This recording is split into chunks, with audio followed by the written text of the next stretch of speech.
안녕하세요. 교육을 바꾸는 교바시 8회 강연 시간입니다. 오늘은 점수보다 성장을 측정하는 평가 시스템, 과연 가능할까에 대한 제목으로 교바시 대표인 미래교육학자 신조모 교수의 강연입니다. 우리는 오랫동안 결과 중심의 평가 시스템에 익숙해져 왔습니다. 학생들의 능력과 성취도를 숫자와 등급으로 표현하는 방식이 교육의 중심에 자리 잡아왔죠. 하지만 이런 방식은 학생들의 잠재력과 성장 가능성을 제대로 반영하지 못한다는 비판을 받고 있습니다. 그렇다면 결과 중심 평가에서 벗어나 과정 중심 평가로 전환하는 것이 가능할까요? 그리고 이를 실현하기 위한 방법은 무엇일까요? 오늘 이 시간에는 이러한 질문들에 대한 답을 함께 찾아보고 더 나은 평가 시스템을 구축하는 방안을 논의해 보겠습니다. 결과 중심 평가는 단기간에 학생들의 성취도를 측정하고 비교하는 데 효과적입니다.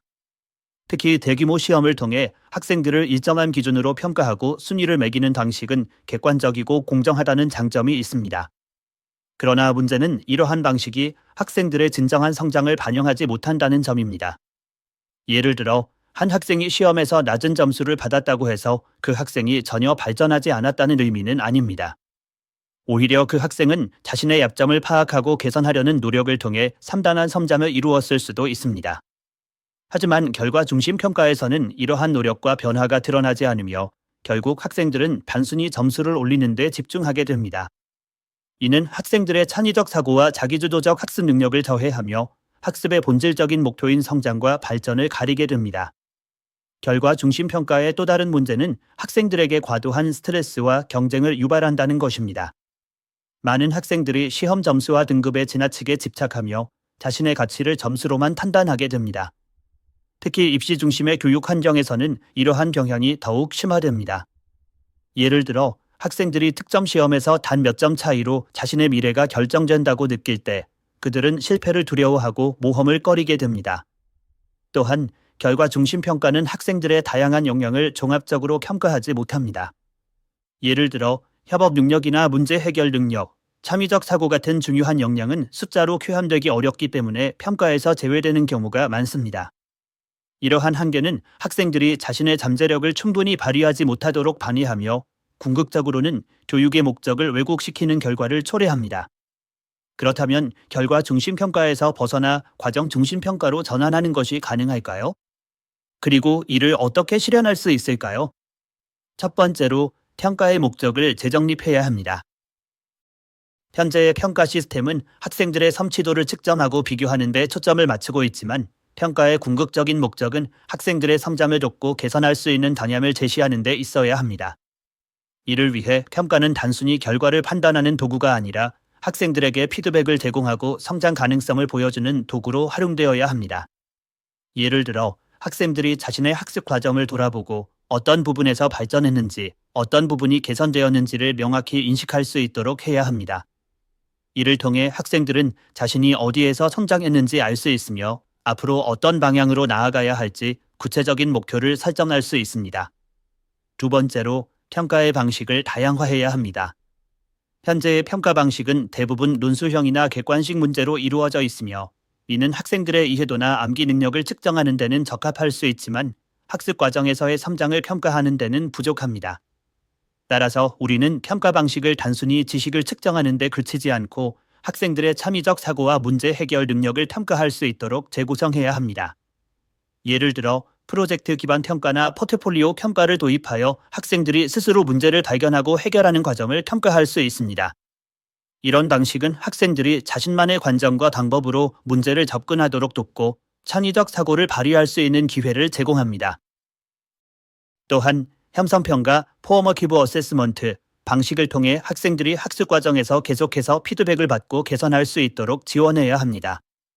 형성평가는 학생들이 자신의 약점을 파악하고 이를 보완할 수 있는 중요한 도구이며 궁극적으로는 성장을 촉진하는 데 기여합니다. 세 번째로 학생들의 개별성을 존중하는 평가 방식이 필요합니다. 모든 학생들은 각자의 흥미, 적성, 배경이 다르기 때문에 동일한 평가 방식이 모든 학생에게 공평하지 않을 수 있습니다. 예를 들어 어떤 학생은 글쓰기를 통해 자기 생각을 표현하는 데 뛰어난 반면 다른 학생은 시각적 자료나 프레젠테이션을 통해 더 효과적으로 자신의 아이디어를 전달할 수 있습니다. 따라서 우리는 학생들이 자신에게 가장 적합한 방식으로 평가받을 수 있도록 다양한 옵션을 제공해야 합니다.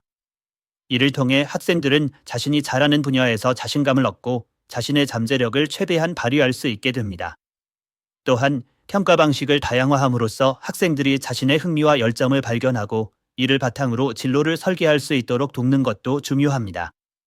이렇게 되면 학생들은 단순히 점수를 올리는 데 집중하기보다는 자신의 성장을 위한 의미 있는 학습 경험을 통해 발전할 수 있습니다.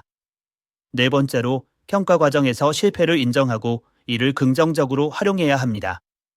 성장은 실패와 도전의 과정을 통해 이루어집니다. 그러나 현재의 평가 체계에서는 실패가 종종 부정적으로 받아들여지며 학생들이 실수를 두려워하게 만듭니다. 따라서 우리는 평가 과정에서 실패를 학습의 중요한 일부로 받아들이고 이를 통해 학생들이 더 나은 해결책을 찾아갈 수 있도록 돕는 방식을 도입해야 합니다. 예를 들어 학생들이 자신의 프로젝트 과정에서 발생한 실패를 분석하고 이를 통해 무엇을 배웠는지를 설명하는 기회를 제공하는 것입니다. 이를 통해 학생들은 실패를 두려워하지 않고 창의적 사고를 발휘하며 계속해서 도전할 수 있는 태도를 갖출 수 있습니다. 또한 실패를 통해 배운 교훈은 학생들에게 자신감을 심어주고 성장 가능성을 확실시키는 중요한 요소가 될 수 있습니다. 다섯 번째로, 평가의 주체를 다양화해야 합니다. 현재의 평가 시스템은 대부분 교사가 학생들을 평가하는 방식으로 이루어지고 있습니다. 그러나 평가의 주체를 학생 자신, 동료 학생, 또는 지역사회 구성원까지 확장함으로써 더 종합적이고 다각적인 평가가 가능해집니다. 예를 들어 학생들이 자신의 작업물에 대해 스스로 평가하거나 동료들과 서로의 작업물을 평가하는 과정을 통해 학생들은 자신의 강점과 약점을 더 명확히 인식할 수 있습니다. 또한 지역사회 구성원들이 학생들의 프로젝트를 평가하거나 피드백을 제공한다면 학생들은 자신이 배운 것이 실제 사회에 어떻게 적용될 수 있는지를 더 깊이 이해할 수 있습니다. 이렇게 평가의 주체를 다양화함으로써 우리는 학생들의 성장을 더욱 종합적으로 평가할 수 있습니다. 여섯 번째로, 평가 결과를 활용하는 방식을 개선해야 합니다. 현재의 평가 시스템에서는 점수나 등급이 학생들의 능력을 단순히 정의하는 데 사용되며 이는 학생들에게 불필요한 스트레스를 유발합니다. 그러나 평가 결과는 학생들의 성장을 돕고 개선할 수 있는 방향을 제시하는 데 활용되어야 합니다. 예를 들어 평가 결과를 통해 학생들에게 구체적인 피드백을 제공하고 이를 바탕으로 학습 계획을 수정하거나 개선할 수 있도록 돕는 것이 중요합니다. 또한 평가 결과는 학생들의 진로 설계에도 활용될 수 있습니다. 예를 들어 학생들이 자신의 강점과 흥미를 바탕으로 진로를 선택하거나 필요한 역량을 개발할 수 있도록 돕는 것입니다. 이를 통해 학생들은 평가 결과를 단순히 성취도를 나타내는 수치로 받아들이는 것이 아니라 자신의 성장을 위한 중요한 도구로 활용할 수 있게 됩니다. 일곱 번째로, 교사와 학부모의 인식 변화가 필요합니다. 평가 시스템의 변화는 단순히 평가 방식만 바꾼다고 이루어지는 것이 아닙니다. 교사와 학부모의 인식이 변하지 않는다면 점수보다 성장을 중시하는 평가 시스템은 현실화되기 어렵습니다. 예를 들어 교사들은 학생들의 성장을 평가할 수 있는 새로운 방법을 배우고 적용할 준비가 되어 있어야 하며 학부모들은 자녀의 성장 과정에서 성적이 아닌 노력과 변화를 존중해야 합니다. 이를 위해 교사 연수 프로그램이나 학부모 교육 프로그램을 통해 점수보다 성장을 중시하는 평가 철학을 알리는 것이 중요합니다. 교사와 학부모의 인식 변화는 평가 시스템의 변화를 뒷받침하는 중요한 기반이 됩니다. 마지막으로, 점수보다 성장을 측정하는 평가 시스템은 결코 불가능한 일이 아닙니다. 우리는 평가의 목적을 재정립하고 평가 방식을 다양화하며 학생들의 개별성을 존중하고 실패를 긍정적으로 활용하며 평가 주체를 다양화하고 평가 결과를 효과적으로 활용하는 방식을 통해 이를 실현할 수 있습니다. 또한 교사와 학부모의 인식 변화를 통해 평가 시스템의 변화를